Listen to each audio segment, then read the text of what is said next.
Narito tayo ngayon upang matunghayan ang nag-iinit at talaga namang napaka-latest na update sa issue ni Ate Erica. Sa pagpapatuloy ng ating istorya ay nandun pa rin si Kalingap Val Santos Matubang sa dating bahay nila Ate Erica, kung saan nandun din ang lolo ni Ate Erica na si Lolo Miguel at ang tita nito na nag-video patungkol sa issue nila. Kasalukuyan nga ang sinisolusyonan na din ni Kalingap Val Santos Matubang ang away na ito, sapagkat bilang isang pamilya ay pangit din tignan na nagkakaroon ng ganitong issue. At ang issue nga na ito ay dahil lamang sa pera. Yung anak mo na nanay nila, tapos may pinakasama. May pinakasama siya? Binata man. May asawa din po, kaya lang wala may asawa patay. Okay. Sumalo. Ilan taon na yung nanay na Erica? Ilan taon na po yan? Nanay nila? Ako na po yun. 40 niya ata, no? Bata pa. Hindi na. 43 siya, kung 44. Bata pa yung anak mo. Nagin mo yan sila? Ayan po dyan. Oo.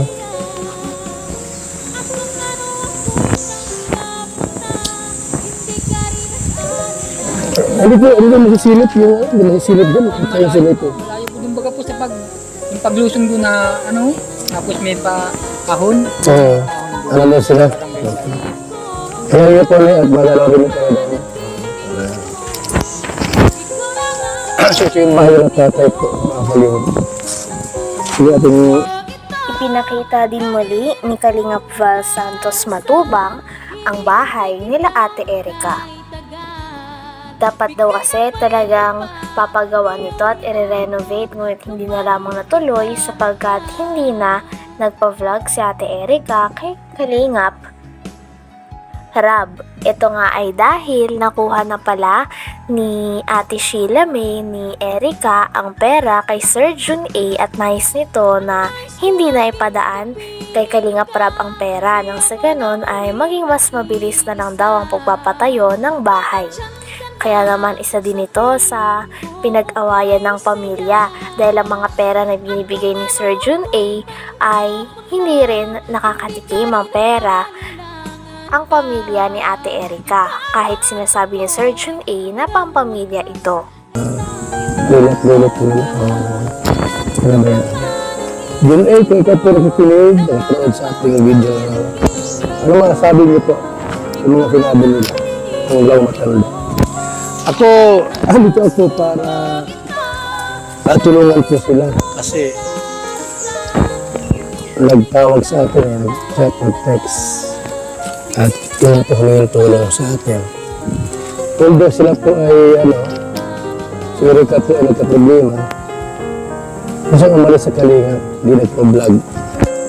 Pero yung vlog po dito, mga Kalingap, tuloy-tuloy po yun. Kasi ang naka-scout nito ay si Riel at Malalan. Ay Lolo Miguel. So, ang tanong ko kayo, Mr. kay John A, ano ang masasabi mo? Nasa dalawang hinahangaan mo. Di ba ay napatawa, matag-Diyos, sabay. Kasi nyo ito. Huwag mong huwag mong... Ayon pa sa pamilya ni Ate Erica ay para sa kanila daw, ang isang pamilya ay nagdadamayan daw at magkasama sa hirap at ginhawa. Ngunit nabaliktad na nga at hindi na ganito ang nangyayari dahil simula daw nagkaroon na ng pera at nahawakan na ni Ate Erica at ng kanyang ate ang pera na pinadala ni Sir Jun A ay nagbago na daw ang ugali ng mga ito. Ni hindi na nga daw nila binibisita ang mga tao na nag-aruga, nagpalaki at talaga namang nagpaaral sa kanila simula nung bata pa sila. Hindi na rin daw hangad ni Lolo Miguel na magkaayos pa sila. Ang gusto na lamang nila ay sana manahimik na ang mga tao kakabato ng mga maling impormasyon at paninira sa kanilang pamilya dahil ayaw ni Lolo Miguel na nilalapastangan siya. Na-scout ito ng Kalingap partners natin. Pero divert kay Erica yung tulong po kasi naging Kalingap Angel po yun. Yung nga problema, binabag yung Kalingap Rab. Umayaw po. Yung pala po ay nagapang na. No? Meron na silang usapan nila sila mo. At binawit po yung pera ng 1 milyon na ibigay kay Kalingap Rab para pagawa ng bahay, pinairi po. Mga kaibigan. Yun ang gusto nila yung may gawa natin. Pero sa mga po mga kaibigan, binabago yung Panginoon. Sa tingin doon sa lulot po nila. Ano ba yan? June 8, kung ikaw po nakikinig, nag-upload sa ating video ngayon. Ano mga sabi niyo po? Yung mga sinabi nila. Ang lang matanda. Dito ako pa. Dahil sa problema na ito sa pagitan ni Ate Erica at ng kanyang pamilya, ay sabi nga din ni Kalingap Val Santos Matubang na handa daw siya na solusyonan ang ito.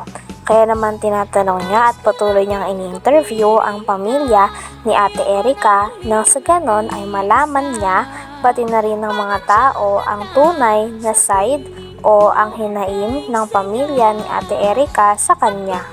Hangad pa din naman ni Kalingap Val Santos Matubang na maayos daw ang away na ito sa pagitan ni Ate Erica at ng kanyang pamilya. Dahil kahit anong mangyari ay hindi maalis ang katotohanan na lahat sila ay isang pamilya at magkakadugo lamang. Kaya pangit lang din na nag-aaway sila dahil sa pera at matatapos ang kanilang koneksyon dahil lamang dito. Huwag mong huwag mong konsultuhin yung dalawa. Hindi pa napunta rito, nag-birthday yung lola, hindi na naman napadalaw. Tapos nagpinti-pinti pa, sila may nagastos daw sila sa birthday. Yung pala totoo na pagbigyan ng may birthday dito. Ano po? So, Kang! Paalam mo rin pa nga sa may lupa. I-repair ko yung bahay ninyo, ano? Tapos ayos natin yung problema. Sana, tay, ito malamang matala ko na Gisip ni Erica dito. Sila na. Yan po sa akin. Magtampo ka na? Inires ko na po sa aking memorya. Magtampo ka na sa kanila? Ano po na po yun? Kung sakaling bumalik, kung may tawad, tanggapin mo? Kahit na po. Masagit na ako sa loob, ano?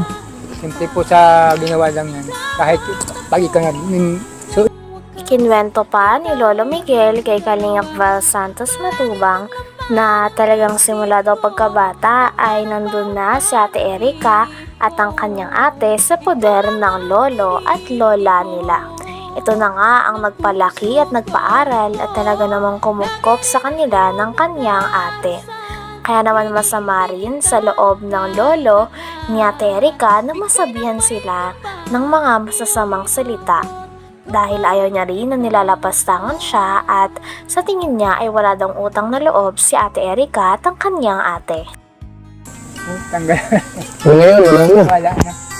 Hindi ko hinihiwalay sa aming mag-asawa yan. Dalawang yan. Maliit pa, nasa kumpa po kami sa Labo, sa Malasugi. Anong kasama sila? Maliit pa po yun. Palit pa lang. Eh ngayon, nag-ibang ugali. Nasa ba kayo mag-iwan yan, yung tatay niya?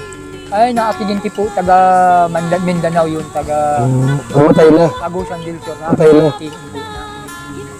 So ikaw na nagpalaki. Kami na pala. Ilang taon yung namatay yung tatay nila? Ilang taon sila Erica? Sige namin. Siguro, mga grade 6 po yan. Ang mga bata po. Ilan sila magkakapatid? Dalawa lang sila? Dalawa lang po yan. Kaya nag-aalagaan namin, tuwa-tuwa nga ako, unang apo ko sa babae. Minalmahal ko. Eh, paglaki, nagkasungay. Wala natin mga bata ko. Nilimot na yung nilakihan nila. Oo. Kung saan ang galing? Hindi ko maanuhan kung saan mga ugali ng pagkagayon. Hanggang dito na lamang muna ang ating napakainit, nagtitrending at talaga namang mas nakakaintriga na issue ni Ate Erica. Maraming salamat sa inyong panonood. Hanggang sa muli. Bye!